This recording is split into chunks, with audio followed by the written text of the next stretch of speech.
Picture this. You're in front of your latest prospect, closing the biggest deal of your life. Your pitch decks were perfect. Your scripts, flawless.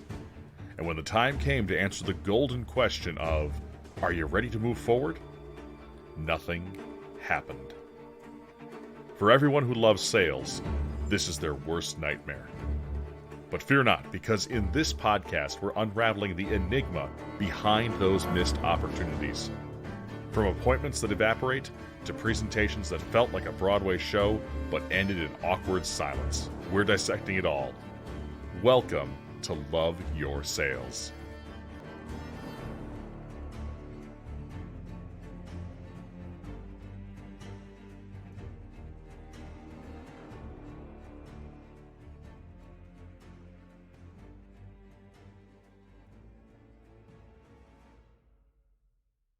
This podcast is presented by GenHead. GenHead leverages AI so small and medium-sized businesses can find their ideal clients to make more sales. Other companies talk about AI, but we are using it every day to drive down marketing costs and increase revenue. Learn more at genhead.com. That's genhead.com.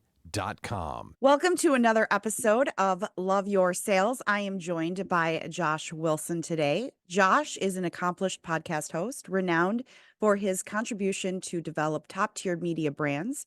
He has skillfully produced more than 2,000 interviews featuring guests including interviewers, CEOs, and globally recognized thought leaders.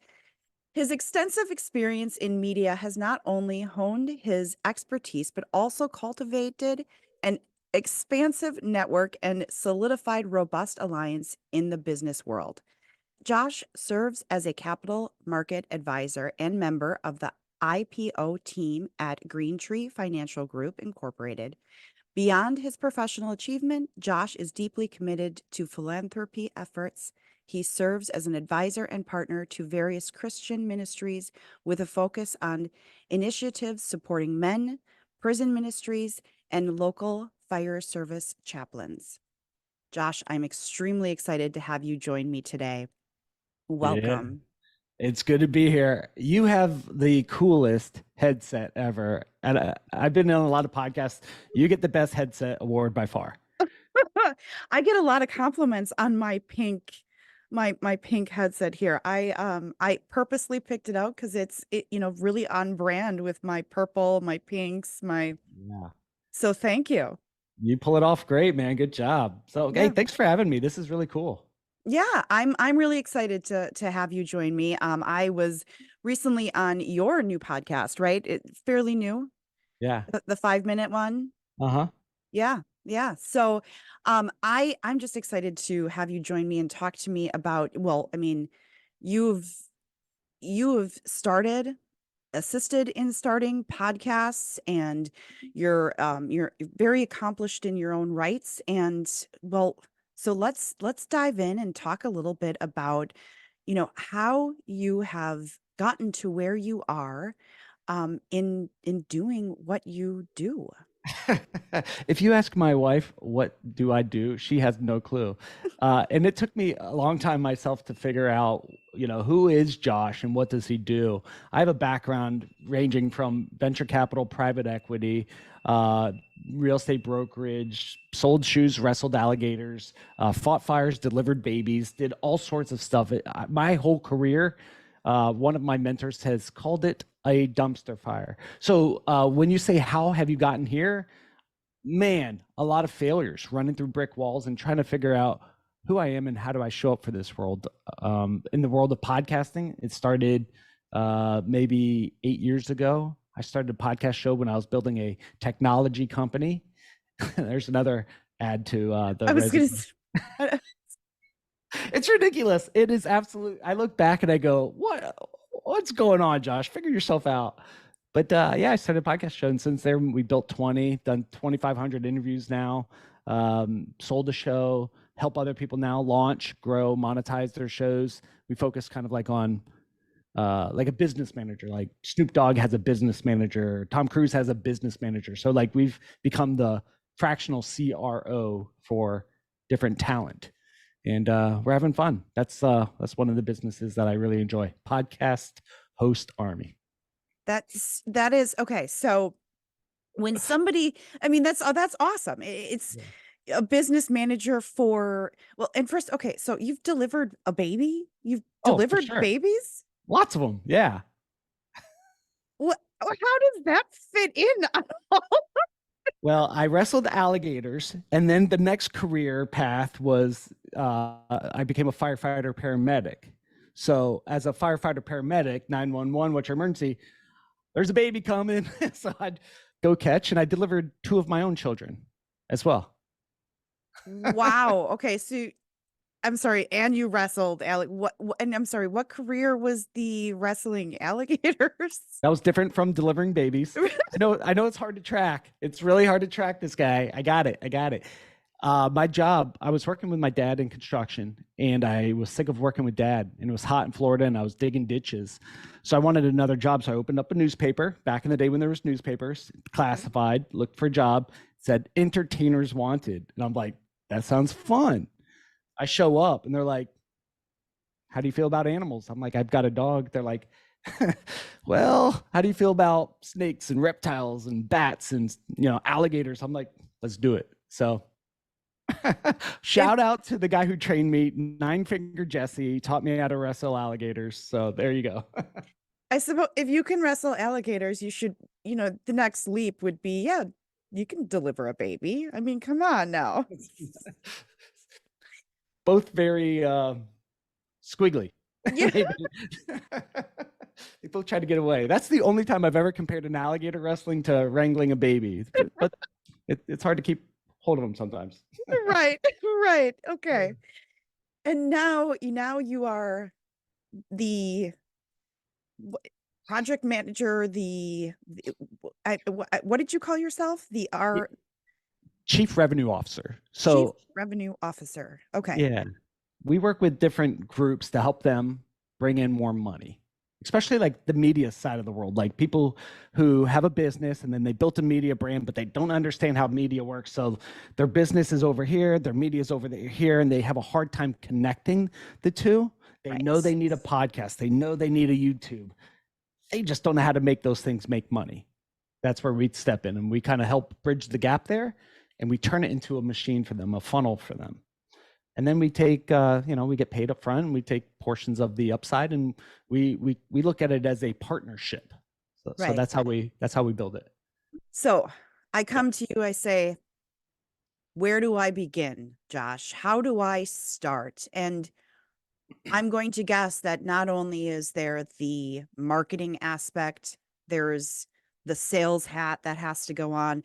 Obviously, there's got to be good content to begin with. I mean, if you've got crappy content that nobody wants to listen to, or you're kind of dead in the water to begin with. But where do we begin? Yeah, that's such a great question, Liam. It has to start with the business, right? A lot of times people will have a business and then they do some media that has no direct correlation to the actual business. So what happens over time is it just becomes a distraction. And that's why you'll see a lot of pod fade, where they'll start a podcast and then they'll fade out. Or if a business owner doesn't see a direct connection between their media and money or margin, right, they're going to stop. They have to stop. As a business owner, we have too much crap going on in our life to add something to it. So if it's not supporting it, it's got to go. So the first thing that has to happen is inside the business. And sometimes we'll do a consultative round before we jump into a partnership. The business has to have systems and process and have the ability to scale and grow new partnerships, right? So a lot of times we just met with a group. They're making 80 grand a month in a service-based business. They're crushing it. They're, high margins. They're doing phenomenal, but they don't have systems and processes in place. So if we add, and they're all kind of like spinning their wheels, like making it work, and they're so smart that it just works really well for them.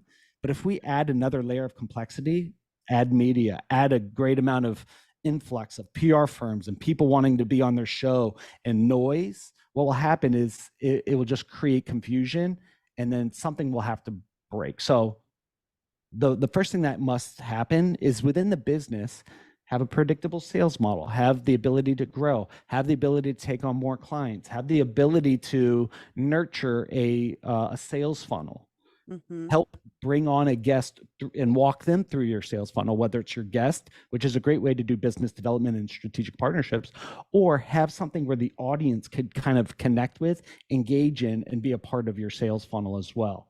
So I think it starts with the business. A lot of people will be like, yeah, I could start a podcast for you, $2,500 a month. And yes, it'd be a great show. And I bet it would be a blast. But at some point you're going to have to go, is this really business or is it an expensive hobby? And Right. that's kind of what we look at. Right. And I'm going to guess that the majority of podcasts out there are just their expensive hobbies. Yeah. Well, I've created 20 of these things and I've shut down 17 of them. And I've also helped start a lot of other shows for other people. And then I've seen things that have taken off and things that have failed. So I've been exposed to a lot of successes and failures in the world of podcasting, YouTubes, and such like that. So yeah, what you're saying is so accurate. Like, is it an expensive hobby or does it really support the business? And if we take an honest look at it, we go, I really enjoy doing it, but I'd like to find that better connection point. We got to do some work, and it's okay. It's also okay to, take one of your shows out back and put it down if it's not working and stand up a new show with a new brand, with a new focus. It's okay to restart, repivot, rechange. Tell your past guests, we started a new show. Would you like to be on this one? It's okay. Well, and that's really funny. That's how you and I originally met. I came on and I was listening to one of your, I don't know what it was, a kind of like a mini webinar or a little series that you did. And I, then ended up doing a one-on-one or a one to two, whatever it's called. Mm-hmm. And it was at that point recommended to me that I end a podcast. And I'm like, oh, it's not happy. Well, what it was an expensive hobby. I And remember that. yes. And I did at some point now ended that because it wasn't in line, right? Because to your point, if it's not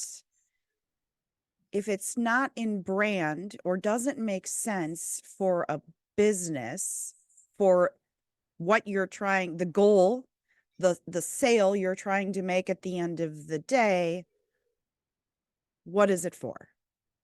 Yeah. Why are we doing what we're doing?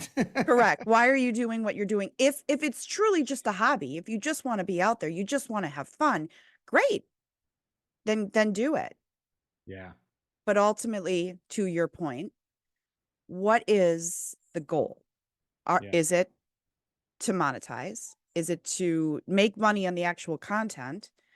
Is it to flip audience members into potential clients? Is it to flip the guests into, by the way, I have a sales pitch for you if you would like to. No, I'm just kidding. Love it. I love it. I love it. Yeah. Sell me something. I love to buy things. So like totally buy something. You've got some extra cash. I don't know. I got a really awesome pen here. Yeah. It'll cost you $50,000.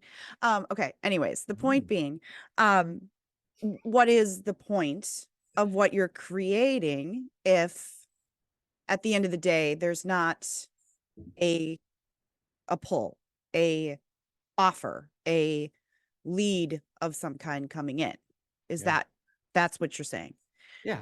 So how do you guide your clients to figure out what that is? Love is spelled Time. And a lot of times it's just we connect and spend a little bit of time together. And usually, and this happened even with you and I in some of the things in the past, is because I've had so many failed starts, I can see hurdles maybe a little bit sooner than other people. So, right. Some questions. And a lot of times the questions are this: do you enjoy it? And sometimes I've had people go, man, I actually hate doing this. Or there's a portion of the thing, like one of the guys I'm coaching, he's like, man, I love podcasting. I love meeting people. I hate the post-production. I hate the editing on the front end. And he told me all the things he hated. And I said, I give you permission to just erase all of those right now. Use AI for this piece of it and stop doing those other things. He goes, do you think the people would care? I said, doesn't matter. It's like they'll get used to it, or you'll find your true fans. So he stopped doing all the parts of podcasting that he hated, and now he's able to do 2 to 3 more per day because he got rid of all the fluff of it, and now he's enjoying it. So a lot of times it's like, what do you enjoy? What produces results? And it's like giving permission to go, I could do something that I like doing in business. Yeah, why not have fun if you're going to spend the majority of your life doing it? Love your sales. You love sales. I knew that from the minute I met you. I was like, why in the world are we doing other stuff? You love sales. And you're cranking it now. You're crushing it. If I could get rid of the paperwork and just go and sell and have somebody else write all the contracts and do all of the other, that's what it, now, one day I'll wave that magic wand and I'll have somebody just follow me around and be like, okay, write that down for me. Okay, write that down. No, probably not that, but but that's that. And I believe that we would all excel greatly if we could just simply work in our working genius. And that's I'm pulling that from who is the Pat author of Leonasi. Yes. There we go. And if we stayed in our working geniuses and we just did, those exact things that we love to do, we would remain in those points. We would remain in those, those heightened, spots of genius.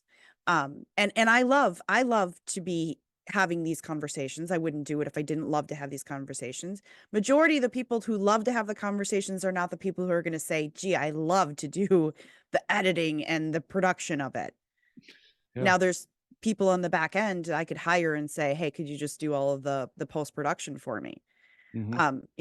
As I jumped on, I was reading, your bio going, oh, sorry, I didn't get a chance to read all. I'm not exactly the best planner when it comes to me either.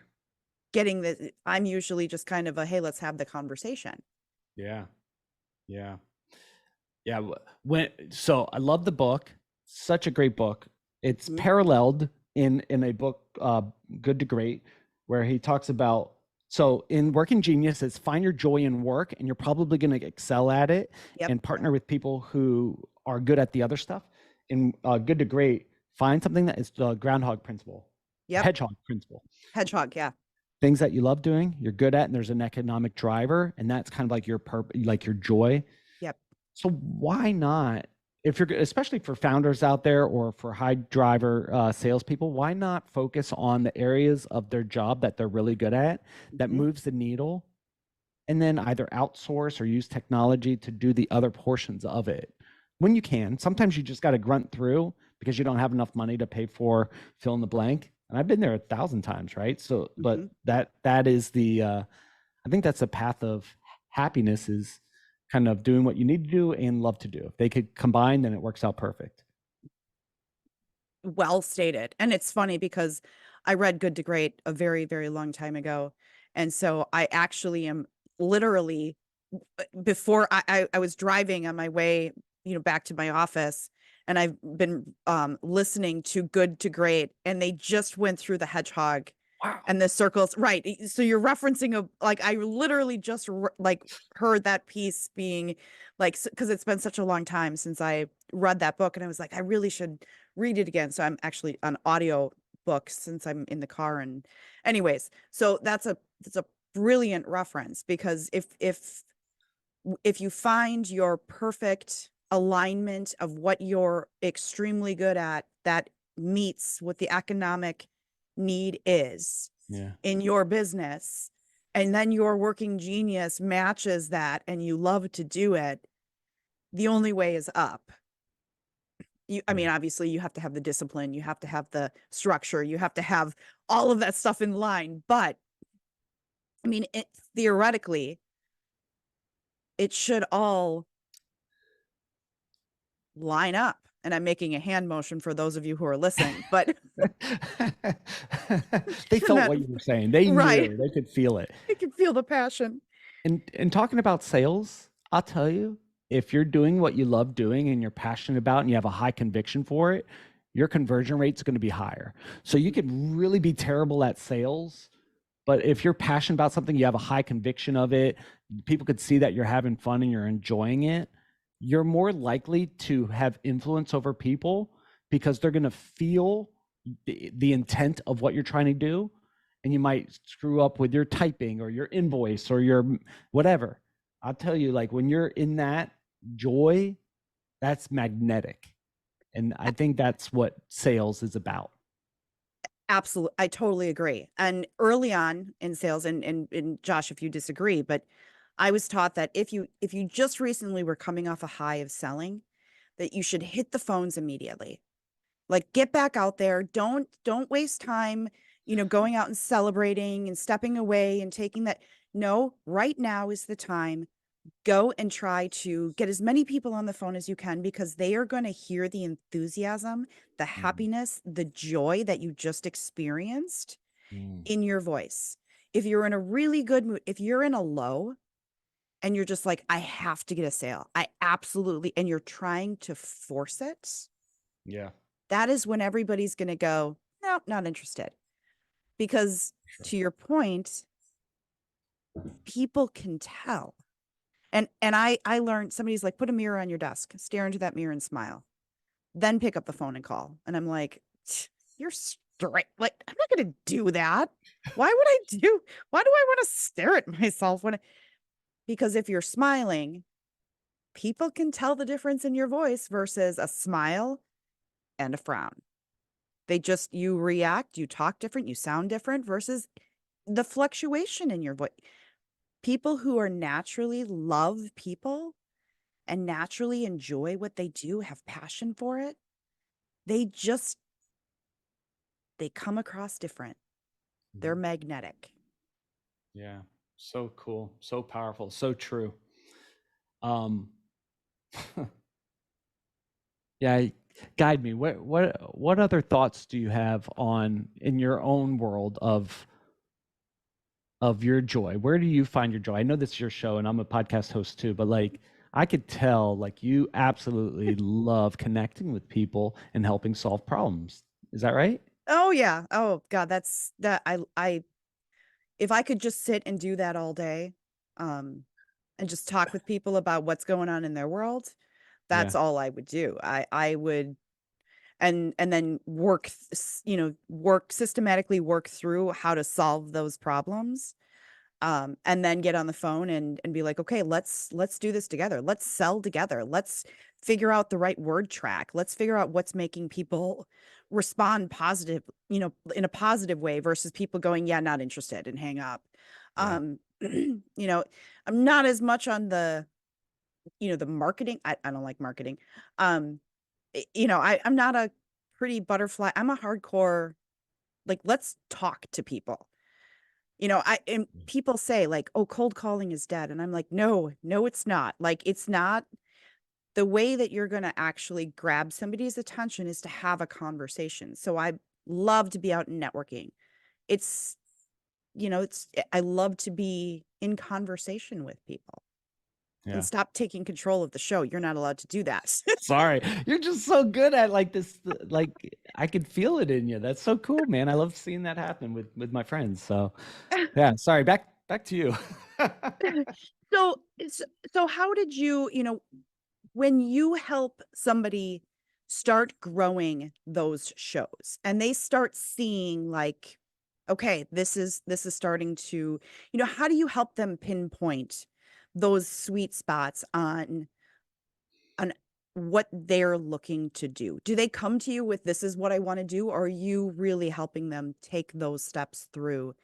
This is how we want to position ourselves. This is, what is your sweet spot? Yeah.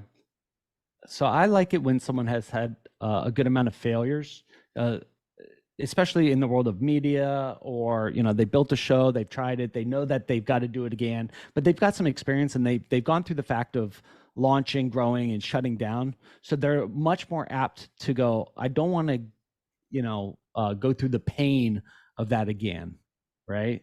So when they've already reached kind of the end, or they've spent thousands and thousands of dollars of trying to have a business success through their media, and it didn't work like they thought or promised, that's when they come and they're open to other ideas. So kind of my sweet spot is a little bit more of a seasoned. I've helped launch a bunch of different shows, and there's an art to it. And there's some really great people at that, like LZ with podcast now. He's like just the master of launch. Like he is so good at that and strategies. He's really sharp. And then there's like, for me, my sweet spot is we've got things moving, we've stalled out, and we don't know why, what's going on. And a lot of times for me, and this is going to be controversial, I feel like people are looking at the wrong numbers. When you measure the wrong thing, you're going to get the wrong results, right? So people are looking at their numbers of like, oh, how many views did I get? Or how many downloads? Or how, fill in the blank. Or how many new followers did I get? And I go, did any of your followers ever reach out to you and pay your light bill? Well, no. Then why are we measuring that as a strong business unit?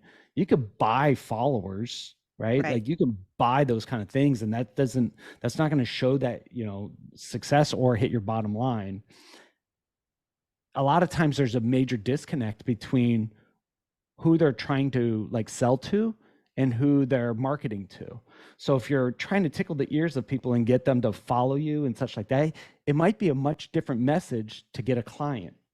So which one would you choose? So a lot of times I just have to really do an ego check with myself and go, am I doing this because I want to be TikTok famous, or am I doing this because I want to make money and buy diapers for my kids, right? So that's an ego thing.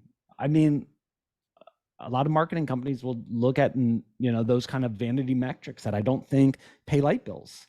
And I'm sorry to step on toes here, but like I had a show that was top of charts, like famous, like people were like sending me pictures of myself next to famous people. And I'm like, whoa, I can't afford $20 a month to pay for the hosting of this.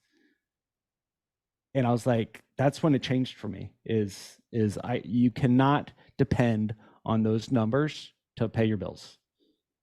So after that, I just said, I'm doing this backwards, and it's been working. Interesting. And you make an extremely valid point, because, somebody who's new, somebody even like me, I'll pull up my stats and be like, oh my God, I got a new follower today. But to your point, is that a returning somebody who's actually listening and getting information and then reaching out saying, hey, I would like to talk to you about your actual services, not just the fluff that you're putting out into the world. Yeah. But so what matrix actually matter? Yeah. It's like the three legs of a successful podcast, in my opinion, based on my experience of doing this 2,500 times. One, the podcast has to support the business model. If it doesn't support the business model, separate it from that, and then don't care about the measurements. But if you're going, I'm doing this as a part of my business, and I'm dedicating business time, money, and other resources, team resources to this, does this support the business? You got to be able to clearly attach those two. Two, can your podcast or media thrive with just you and your guest and your strategic partners? A lot of times people go, I'm going to build this. I'm going to get it to monetize on YouTube by having X amount of followers. At that point, I'll start selling sponsorships and ads. And that thing is so hard to chase because you're competing with people with big budget. Okay. Right. So the second one is, can it survive with you, your guests, and your strategic network, your internal like circle of people? And then third, if you could figure that out and you have a systematic approach and you have a good proven sales funnel, then you start focusing on engaging the audience and pulling them in, right? That is the icing on the cake, is when the audience, I got a text message one day, I was doing a podcast and it was a $31 million text message. Hey, I just heard your show.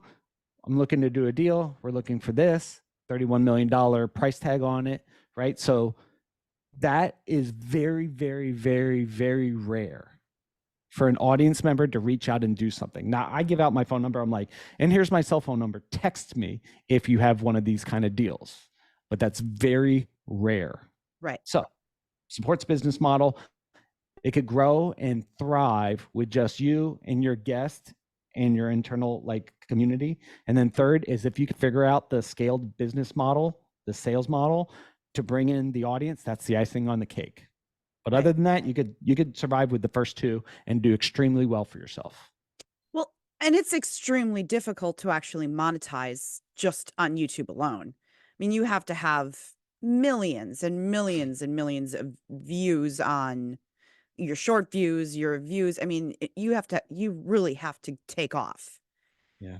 in order to monetize on YouTube I have just that very way. little experience in that. I've made Yeah. money on YouTube back in the day. I had a few things that like did okay, but it was like pennies. Right. So like I don't even pay attention to it now. Right. And initially I was like, oh, I wonder how you can make money. And you look into it and you're like, yeah, there's no way. I would have to spend all of my time just doing that. And that is not worth my time on, well, basically banking all of my time Yeah, to try to do. I need to actually make money now. me too. So, Yeah, for sure. so I'm not going to pay attention to that. But to actually engage and reach the audience that could potentially become a client right now Yeah. is much more the thing that makes sense, as long as everything else makes sense that you just listed. Is it in line with your business? Are you getting the right message out there? All of the, is it not absorbing too much time of said person being in their business? All of those things. Yeah. Okay. Here's an example. I think it would be helpful to have an example. Let's say I am a realtor and my job is to sell homes. Mm-hmm.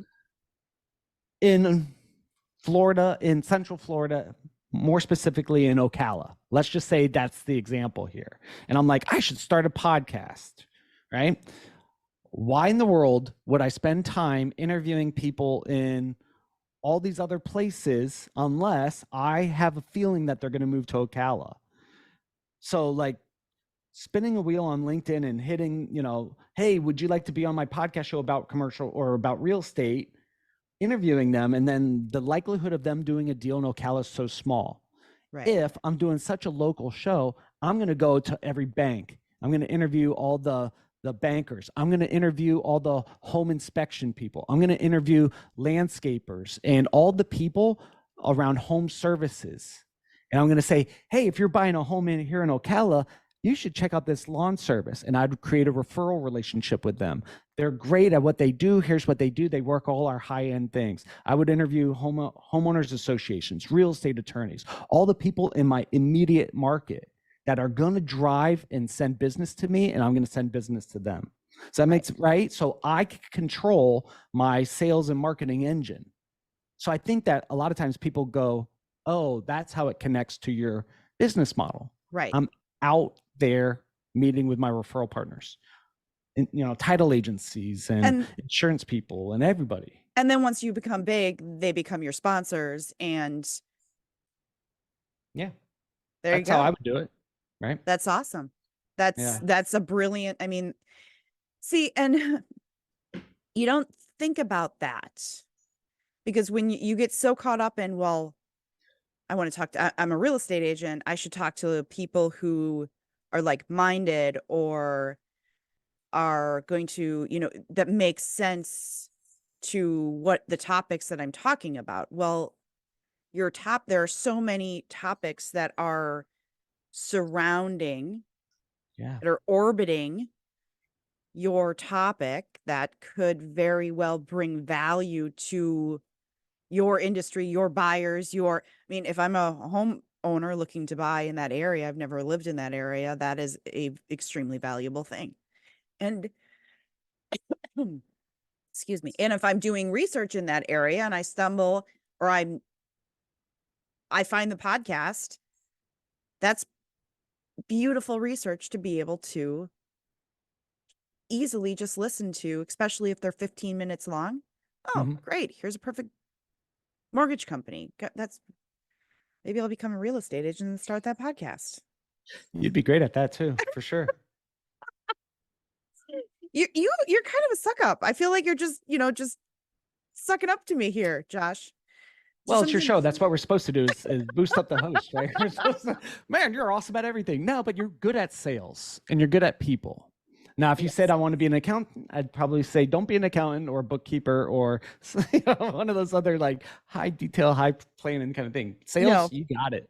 No, Sure. no. My accountant probably hates me. I just submitted all of my stuff for my books. So she's probably going to email me back. Hey, you're missing half the stuff. Be like, yep, probably. Yeah, for sure. Yep. Sure.